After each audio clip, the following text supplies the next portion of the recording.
આવા કોઈ ભગવાન બન્યા? ગોપી બન્યા, સખી બન્યા, મોહિની બન્યા. આ બધી લીલા કૃષ્ણને જ આવડે. જો બધા ભગવાનની ક્યાંય લીલા સ્થળી છે? કાનુડાનો આખા વ્રજમાં દરેક જગ્યાએ જુદી જુદી. કરહલાને ગુલાલ કોણ? તો કે હોળી રહીમાં. સાંકડી ખોડ તો કે દાન માયગા. ચંદ સરોવર તો કે રાસ રહીમાં. બંસી બટ તો કે બંસી લીલા કરી. ગોકુળ તો કે માખણ ચોરી લીલા કરી. ગોવર્ધન તો કે ગિરિરાજ ધારણ કર્યો. બરસાના તો કે યુગલ સ્વરૂપે બિરાઈ જા. તમે એક એક વસ્તુ જુઓ એને. આવા ભગવાન કોઈ, એટલે જે આપણો ભગવાન નથી. ભગવાન તો ઘણા બધા છે. ભગવાનને જોઈને નમવાનું મન થાય એ ભગવાન, પણ આને જોઈને એને બાદ ભીડીને વાલ કરવાનું થાય. પ્રેમનો પરાકાષ્ઠા જે એ કૃષ્ણ. જેના ઘરમાં ઠાકોરજી બિરાજતા હોય ને એને પ્રેમની ભાષા જલ્દી આવડી જાય. એ કર્કશ બહુ નહીં બોલે, અને એ બોલે છે તો સમજી જવાનું કે હજી એને ને પ્રભુને પ્રેમ થયો નથી.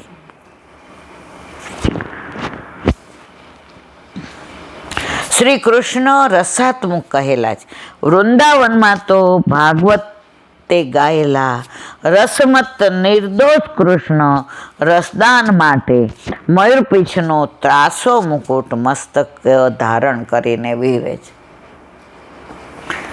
એક જણે પૂછ્યું, આ લલિત ત્રિભંગી હું તમે 4 અંગથી વાંકા? એ કે એમાં મારો કાંઈ વાંક નથી હો, જે છે વાંક રાધાજીનો. રાધાજી કે એમાંય મારો વાંક? લલિત ત્રિભંગી વાંકા 3 અંગ. એ કે તમારો જ વાંક. શું મારો વાંક? એ કે તમે બરસાનાથી પગથિયા ઉતરતા ઉતરતા હું યમુના કિનારે તમારી રાહ જોતો હતો, અને તમે ત્યાંથી ભ્રુકુટી એવી નચાવી કે તમને જોવામાં 3 અંગથી વાંકો થઈ ગયો. આંખથી જોતો હતો, કેડથી ને આમ દ્રષ્ટિ થઈ ગઈ હતી, અને પગ 2 આંટી એટલે વળી ગયા કે રાધાજીની સુંદરતા પર વારી વારી વારણા લો. પ્રભુએ એક એક લીલાની અંદર પોતાનો રસ ભર્યો છે. વેણુને એટલે જ પોલી રાખી છે. રસ ભરે તો આપણા સુધી પહોંચે ને. વેણુ, મોરલી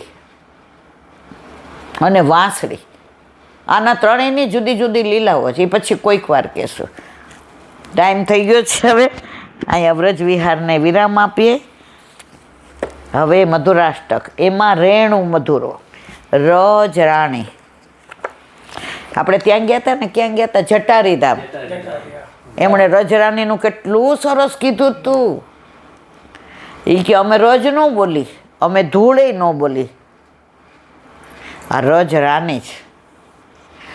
આટલી બધી લીલાઓ થઈ ને બધી રજરાણીમાં જ થઈ છે. રજરાણી વિના પ્રભુ લીલા કરી જ ન શકે, એટલે આ રાણી છે. રાધાજી આવે ત્યારે લીલા થાય, યમુના કિનારે જાય ત્યારે લીલા થાય, અને આ તો રજરાણીની અંદર રજ લીલા થાય. રજરાણી વિના, એ કેવું સરસ મહારાજે બહુ સરસ કીધું.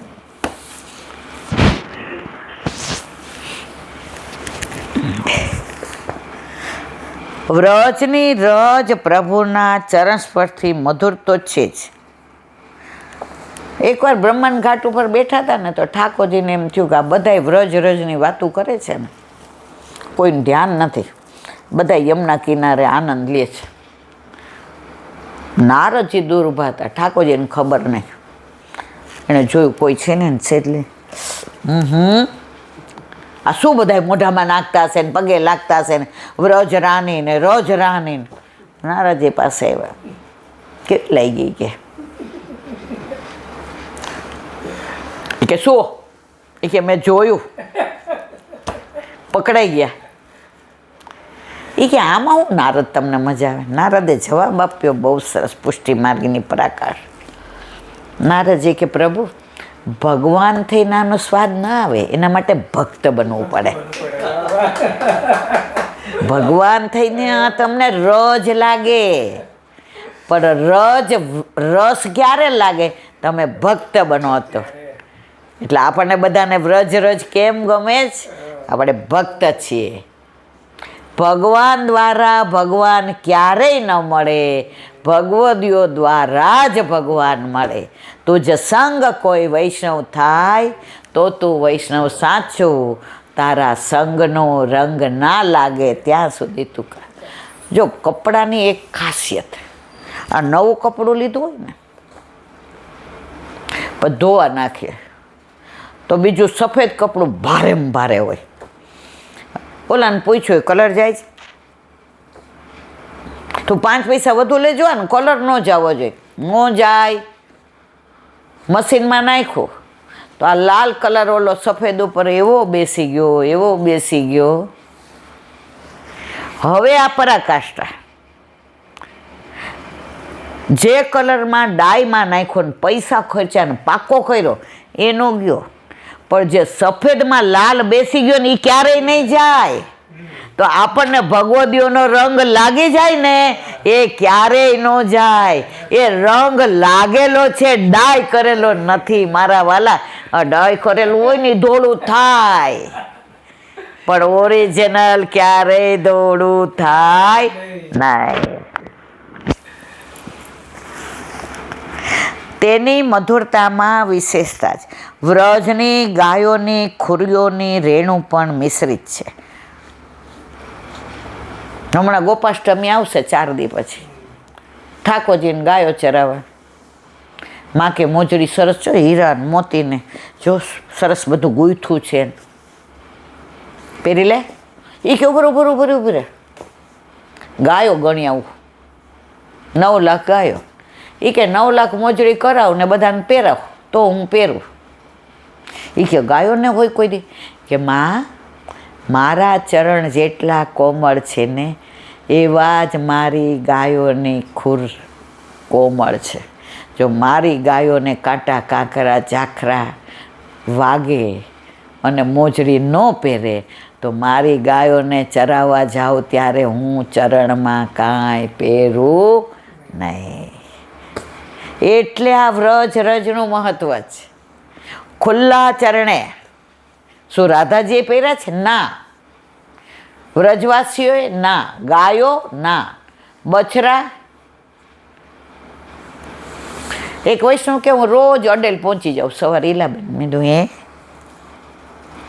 એ કે સવારે માનસીમાં રોજ અડેલ જાઉં મારા ઠાકોરજીને લઈને, કારણ કે મને વલ્લભે પધરાવી દીધા ને.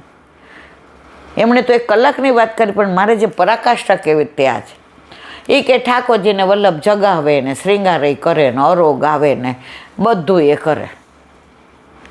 પછી 12 વલ્લભ ઓલા જે શાસ્ત્રાર્થ કરવા આવ્યા હોય ને તો એ બધા ધીમે ધીમે આવતા હોય. તો વલ્લભ મને કાનમાં કહે કે જળ ને બધું વ્યવસ્થા કરીને અહીંયા બધું કરી નાખો ને, જળ છાંટી દો ને. તો મોર હોય ને, મોર અને ગાયના બછડા હોય ને એમાં ખાસ પયોધા ગાય હતી વલ્લભની, વાલામવાલી પયોધા. તો જેવું પાણી છાંટીએ ને તો પયોધા દોડતી આવે ને વલ્લભને આમ ભેટી પડે અને મોર પાછળ આવે એટલે એના પગલાં પડે. એટલે વલ્લભ ક્યાં શાસ્ત્રાર્થ કરવા આવે છે, કેટલા નસીબદાર છે કે એના ઘરે તો આ પગલાંના દર્શન એને થાય નહીં કે સ્પર્શ થાય નહીં. આજે અહીંયા બધા શાસ્ત્રાર્થ કરશે ને તો આ રજ અડશે ને ત્યાં જ એ શાસ્ત્રાર્થમાં મારા સુધી એને કરવાની જરૂર જ નહીં. મારા તો હજી રોમાંચ ખડા થાય છે. અને ઈલાબેન એ વાળવાનું, બુહારી કરવાનું ને જળ છાંટવાનું માનસીમાં મને વલ્લભ સોંપે છે. આવા ભગવદીઓ જ્યારે આપણને આવી વાતો કરે ને, ભલે આપણે ત્યાં સુધી પહોંચ્યા નથી હજી, પણ આવા ભગવદીઓનો સંગ થાય તો કોક વાર તો અસર થશે ને આપણને. સંસાર 40 વર્ષ પહેલાં જેટલો વાલો લાગતો હતો ને અત્યારે લાગે છે. મોહમાં પડી જાય પણ 2 માયા, યોગ માયા ને સંસારની માયા. 40 વર્ષ પહેલાં સંસારની માયા લાગી હતી, અત્યારે યોગ માયાની અસર થઈ છે. કોની આરે? આપણા ઠાકોરજી વચ્ચે યોગ થઈ ગયો છે, કારણ કે ઘરમાં પ્રભુ બિરાજે છે. એટલે સંસારની માયાની પણ આ યોગ માયા આપણી પ્રેમાળ છે, કારણ કે ક્યાંય કોઈ વચ્ચે આડું આવે ને તો યોગ માયા એની લીલા કરી દે. આજે લૌકિક લોકો આવ્યા હોય, મનમાં એમ થાય બાપા હવે છોકરાઓ તો છે ને, હવે આ તો ઘરનું કાંઈક કરી દેવું પડશે, ભજીયા કે કાતરી તળી દેવી પડશે ને કંઈક મનમાં દાજ એવી છે. વૈષ્ણવ ન હોય એટલે વૈષ્ણવ હોય તો હવાર કોઈ આવે જ નહીં, પણ અવૈષ્ણવ હોય તો હવે સંસાર લઈને એટલે બેન ડાયાબિટીસ બહુ છો એટલે અમારે કાંઈ લેવું નથી. બહુ આનંદ થઈ ગયો. પછી ધીમેકથી કે અહીંયા ઓલા ડૉક્ટર છે ને એને ટાઈમ આપ્યો છે એટલે એણે કીધું 15-20 મિનિટ પછી આવો, એટલે તમને મળવા જ આવ્યા. બહુ સારું કર્યું. હવે ડૉક્ટર આવી ગયા છે, જાઓ, પાછો તમારો વારો નહીં આવે. આ યોગ માયાનું કામ છે. યોગ પ્રભુઆરે કરી દીધો ને એટલે વ્યવસ્થા થઈ ગઈ. જો સંસારની માયા રહ્યા હોત ને તો યોગ માયા કે તું તાર રહે. પ્રભુ યોગ માયાને આપણા માટે મોકલે છે. વળી ગોપીજનો ભક્તો ભગવદીઓના ચરણની રજ પણ પ્રાપ્ત થાય. તેથી પ્રભુ પોતે પણ રજનો મહિમા ઠાકોરજી રજનો મહિમા બતાવે. સખાઓ આ યમુનાજીના કિનારાની રેતી કેટલી કોમળ અને સ્વચ્છ છે. આ રજનો મહિમા પુરાણોમાં બતાવ્યો છે. ગોધૂલી સમય મંગળ કાર્યો માટે ઉત્તમ કહેવાય છે. ગાયો ચરીને આવે ને સાંજે અને રજ ઉડે ને, ગોવિંદરાયજી ગુસાઈજીના બીજા લાલજી, એનું બીજું નામ હતું રાજાજી, એમના નક્કી થયા વિવાહ. હવે ઘોડી શણગારીને સગાવાલાય આવી ગયા ને વૈષ્ણવો મંગળ ગીત ગાઈને ઢોલ ને વાજાન રમાસા ને આમ ગામ આખું ગાંડું. ગોવિંદરાયજી ખૂણામાં બેઠા હતા. ગુસાઈજી કે ગોવિંદ આ ઘોડી બોડી આવી ગઈ, ગવાય છે, આ બધું શું છે? આંખમાં પાણી. ગુસાઈએ કહું ભયો લાલન કાકાજી, જ્યારથી આપે મને બ્રહ્મ સંબંધ આપ્યો ત્યારથી ઉત્થાપનના ઝારીજીને સેવા આપે મને સોંપી છે. હવે આજે આ ઉત્થાપનના સમયે ઘોડીએ ચડું તો મારા ઠાકોરજી મારા વિના ઝારીજી ન આરોગે અને મેવોય ન આરોગે, એટલે મને તૈયાર થવાનું મન નથી. ગુસાઈજી કે જા બીજું મુહૂર્ત કાઢીને રાતે. તો આજની તારીખમાં પણ વલ્લભકોળના બાળકોને ત્યાં વિવાહ રાત્રે જ હોય, સેવા પહોંચી લે પછી ગોધૂલી વેળાએ. આવ્યું ગોધૂલી પુષ્ટિ માર્ગ તો એવો અગાધ અગાધ અગાધ છે ને, માહે પડા મહાસુખ માને દેખનહારા. મને પેલા યમનાષ્ટકનો અર્થ નહોતો આવડતો. મારી બા એવો ચૂંટલો ખણે મને બરાબર યાદ છે. આમ કરે લાલ લાલ થઈ જાય. બોલ સુરધુની એટલે શું? યયા ચરણ પદમાં જાય એટલે એને ગંગાજીનું મને શીખવાડવું હતું. ત્યારે એના પર એટલો ગુસ્સો આવતો હતો. અત્યારે મારી બા જ્યાં હશે ને ત્યાં બહુ રાજી થતી હશે. દયારામભાઈના ચંદ્રવલા 43મું બિહાગ રાગ આવડે છે. આમાં એક સરસ છે કીર્તન આના અનુસંધાનમાં. 1 મિનિટ જો 43માં ચંદ્રાવલામાં દયારામભાઈ જે પરિસ્થિતિનું વર્ણન કરે છે એનું અનુસંધાનમાં કીર્તન. જગ મેં સોહી જીવ બડભાગે, શ્રી વલ્લભ કે શરણ આય કે, હરિ કી સેવા માગે. બડભાગે એ જ જીવ છે, વલ્લભના શરણે આવે. અત્યારે બધા બ્રહ્મ સંબંધ લઈને શું કે બધું પતી ગયું ને, જેવો જીવ પહેલાં જેવો બ્રહ્મ સંબંધ લે એટલે હાથ જોડીને કહેતા જે રાજ હવે શી આજ્ઞા છે. એટલે વલ્લભ એમ કે સ્વરૂપ સેવા પધરાવો ને ઘરે રહીને ગૃહે સ્થિતવા, ગૃહમાં રહીને ગૃહ સેવા કરો.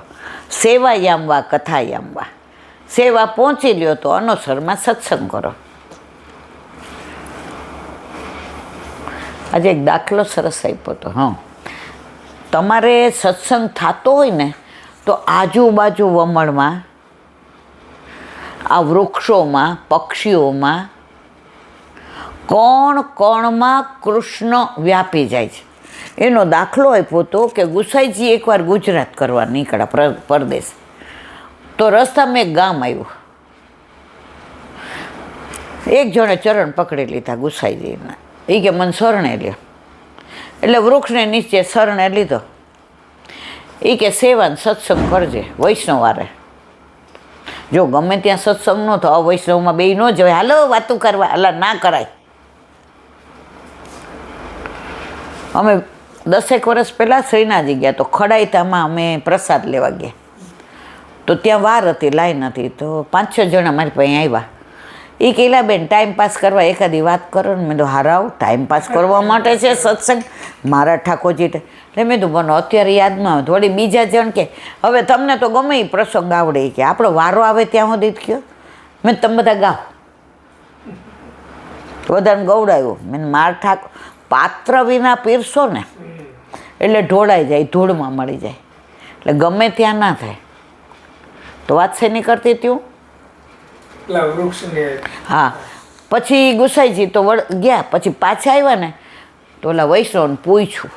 એ કે સત્સંગ કોની યાર કરે? જે રાજ અમારા ગામમાં તો કોઈ સત્સંગ માટે નહીં વૈષ્ણવ, પણ જે વૃક્ષ નીચે આપે મને બ્રહ્મ સંબંધ આપ્યો ને તો વૃક્ષ તો પેલું વૈષ્ણવ છે. તો મેં આ વૃક્ષની હારે સત્સંગ કર્યો. ત્યાં તો ગુસાઈજીના ચરણમાં એક ડાળી ચરણ સ્પર્શ કરવા માંડી. અને જેવા ગુસાઈ જાય ને મૂળથી આખું વૃક્ષ ઉખડી અને લીલામાં પહોંચી ગયા. એટલે સત્સંગની અસર તો વૃક્ષોને થાય છે, વેલીને, પક્ષીઓને. ઓલા 2 કબૂતર ગુસાઈજીએ ભાદરવા આપણે ગયા હતા. કેટલા રળિયામણા બેઠકજી છે. હજી કબૂતરના વંશ આવે છે ત્યાં. પેલો અજગર ગેરેવનમાં વલ્લભે એનોય ઉદ્ધાર કર્યો પહેલાંથી ને. શ્રી ભાગવત રસપાન કરત નિત સત્સંગ અનુરાગી. કોઈ પણ કીર્તન હોય કે હરિરાયજી હોય, વલ્લભ હોય, ગુસાઈજી હોય, ગોકુળ, સત્સંગને એટલે મહત્ત્વ આપ્યું છે. જો આપણે આ પ્રભુના ગુણાનુવાદ ના કરીએ, પ્રભુને ઓળખીએ કેવી રીતે? પ્રેમ કેવી રીતે થાય? આપણું નક્કી થવાનું હોય ને એટલે ઘરમાં વાતું થાય. પહેલાં અત્યારે તો બધા પોતાના હાથે જ નક્કી કરી લે છે અત્યારના. એટલે જ સવાર નક્કી કરે ને સાંજે છૂટાઈ પડી જાય પાછા. ઓલા કોર્ટવાળા પૂછે એક ફીમાં 2 પતી ગયું. સવારે લગ્ન ને અત્યારે છૂટા છેડા. આ તો આપણા વખતની વાત છે. એટલે ઘરમાં સાંભળે કે હવે આપણું નક્કી. એટલે બેનપણીને ઘરે જાય. એ કે આ લોકો અમદાવાદમાં અહીંયા રે, તાર કોઈ ઓળખાણ છે? એ કે હા લે મારા મામા રહે છે. એ કે આ એરિયામાં રે, એનું નામ આ છે ને અહીંયા એ કે નોકરી કરે. જરાક તપાસ કરને સ્વભાવ કેવો છે, ઘરમાં કેવું છે. બીજે દી ઓલી બધું કહે. એ કે હા તારો તો નક્કી થઈ જાય તો ટોપ છો, દેખાવડો એવો છે, કમાય છે એવો, સ્વભાવ એટલો. જો બધા એના ગુણાનુવાદ સાંભળ્યા તો એને પ્રેમ થયો ને, નક્કી થયું ને. તો પ્રભુને પ્રેમ તો જ થાય કે તમે સત્સંગમાં એના ગુણાનુવાદ. રૂક્ષ્મણીજીને નારદજીએ બધી દ્વારકાધીશની વાતો કરી. એ તો આવા છે ને આવા છે ને. રૂક્ષ્મણીજીએ દ્વારકાધીશને જોયા નહોતા અને છતાંય પત્ર લખ્યો, પરણીશો તમને, નહીંતર કે આ શિયાળો લઈ જશે ને ભાગ તો સિંહને શરમ આવશે. પ્રભુને સિંહ કીધા અને શિશુપાલને શિયાળવો કીધો. અને લખ્યું ઉપર સંબોધન શું? ભુવન સુંદર. આખા ત્રિલોક ભુવનમાં 14 લોકમાં તમારા જેવું કોઈ જોયા નથી. ગુણ સાંભળ્યા, ગુણાનુવાદ, અને કીધું ભુવન સુંદર, પરણું તો તમને. તો આપણા ગુણાનુવાદ, આ સત્સંગ, આ વાતો, એ પ્રભુમાં પ્રેમ વધે છે. એટલે જો પ્રભુમાં પ્રેમ વધારો હોય તો સત્સંગ મસ્ટ. અધરવાઇઝ સોરી ઇંગ્લિશમાં બોલાય, શું કહેવાય એને? અથવા તો હવે તો મારી એપ વહી ગઈ છે ઇંગ્લિશની હાવ. હમણાં જ મારા એક કલેક્સ મળ્યા, એ કહેતા હતા, એ કે અમે હમણાં જ કહેતા હતા કે ઈલાબેનનું પહેલાં ઇંગ્લિશ એવું હતું ને કે અમને ઘણીવાર એમ થાય કે સારું આપણને કાશ આવું આવડતું હોત તો. અત્યારે તો તમે જે ગુજરાતી બોલો છો તો અમને એમ થાય છે કે આ ઇંગ્લિશ ગયું આમનું. મેં કીધું ઈલાબેન જ વયા ગયા. જેમ ઓલા ગોવિંદ સ્વામીને પૂછવા આવ્યા ને તો ગોવિંદ સ્વામી યમુના કિનારે સ્નાન કરતા તો પૂછ્યું એ કે અહીંયા અમારે ગોવિંદ સ્વામી કોઈ રહે છે? ગોવિંદ સ્વામી જ હતા. એ કે એ તો મરી ગયા. અમારે ગોવિંદ સ્વામી મરી ગયા? પૂછ્યું એ કે ગોવિંદ સ્વામી અહીં એ કે બેન રહે છે કાનબાઈ અહીંયા ત્યાં ગયા. એ કે ગોવિંદ સ્વામી આ આવ્યો મારો ગોવિંદો. એ કે ઓલાદ કહેતા તો મરી ગયા અને આવ્યા ને તો ઓલાદ જેણે કીધું ને મરી ગયા એ જ ગોવિંદ સ્વામી હતા. બધાએ કીધું કેમ આવું અમને ખોટું કીધું? એ કે પહેલાં તમારા બધાનો સેવક તમને કર્યા ને ત્યારે ગોવિંદ સ્વામી હતો. ગુસાઈજીએ મને સેવક કરીને ગોવર્ધનનાથજીના હાથમાં મારો હાથ સોંપ્યો ને હવે ગોવિંદ દાસ છે. ગોવિંદ સ્વામી મરી ગયા. એમાં આપણે ઇંગ્લિશની એ હવે આ ગુજરાતી ખરેખર મને ઘણી વાર બોલાઈ જાય કોક વાર ઇંગ્લિશ શબ્દો પણ પાછી સુધારી લો. એટલે વલ્લભ એટલો કૃપાળુ છે કે જેની જ્યાં જરૂર હોય ને એની વ્યવસ્થા કરી દે. રાખત દયા સબે જીવન પર લોક વાસના ત્યાગે. વૈષ્ણવને દયાવાન હોય ને હોય જ. પોતે સુખી છે ને તો બીજાને કરશે જ, પણ પોતે દુઃખી હશે તો બીજાને દુઃખી નહીં કરે. પોતાનું દુઃખ છુપાવશે. પુરુષોત્તમદાસ શેઠ અને એક બ્રાહ્મણ હતા. એ જાતા જાત્રાએ તો ઠાકોરજી એમ થયું પરીક્ષા કરું એટલે ઓલા બ્રાહ્મણ પાસે ગયા. એ કે આ હીરો છે હાચો, આ લઈ લ્યો, તમારે કશું કરવાનું જ નહીં, જે માગો હીરા પાસે મળે. એ કે ભાઈ તમે ખોટા માણા પણ હા આવ્યા, મારે તો પાસે લોટ જોઈએ આખા દીનો, આ હીરો નકામો જાય. એ કે અમારા શેઠ છે ને, એ શેઠ છે રાજાને પૈસા ધીરે, એની પાસે જાઓ. ત્યાં ગયા. શેઠ આ હીરો એ કે તમારે જે માગો એ મળે. સરસ જવાબ આપ્યો. એ કે એને પાસેર મળે છે તો મને હવાસેર મળી રહેશે, મારે હીરાની જરૂર નથી. એટલે વૈષ્ણવ હોય ને સુખે સુખી થાય, પણ પોતે દુઃખી હોય તો બીજાને દુઃખી ક્યારેય ના કરે. ઓર બાત મન મેં નહીં આવત, હરીશું લગ્ની લાગે. ઠાકોરજીની લીલાની વાતો ને લીલા સળી ને રૂપ ને સ્વરૂપ ને ભાવના ને લીલા ભાવના ને સ્વરૂપ ભાવના ને વ્રજ ને ગિરિરાજી ને કોંદરા ને તળેટી ને નિકુંજ ને યમુનાજી ને પુલીન ને કિનારો ને તટ ને વૃક્ષો ને વૃંદાવન ને વેલીઓ ને આ બધામાં એકવાર તમે પ્રવૃત્ત થઈ જાઓ ને પછી તમારે બધા જે કરવું હોય કરો, મારે લેવા નહીંતર દેવા. પણ હજી એવું થાય કે કોકવાર એવી વસ્તુ બને ને એટલે આપણે સલાહ દેવા દોડ્યા જ જઈએ, ભાઈ આવું ન કરાય. આકાશ કે તારી જ રાહ જોતો તો. મેં કીધું વળી માયામાં નાખી બેઠી હોઉં ત્યાં અને એ બાર વાતો કરતા હોય, મને ખબર હોય કે જે વાત કરે મારે સાંભળવી નથી, પણ એવો એક પ્રશ્ન આવે એટલે બૂમ પાડે, એ મમ્મી. એટલે એ અડધો કલાક પાછા માયામાં જાય. પણ હવે લીસા થયા છે, પહેલાં જેટલું આ બધાની અસર થાય છે. કાળમેંડ પથ્થર ઉપર પહેલાં છે ને સિંચણિયાથી પાણી સીંચતા હતા કૂવામાંથી. આ બધાને ન ખબર હોય, અમે તો ખીચ્યા જ.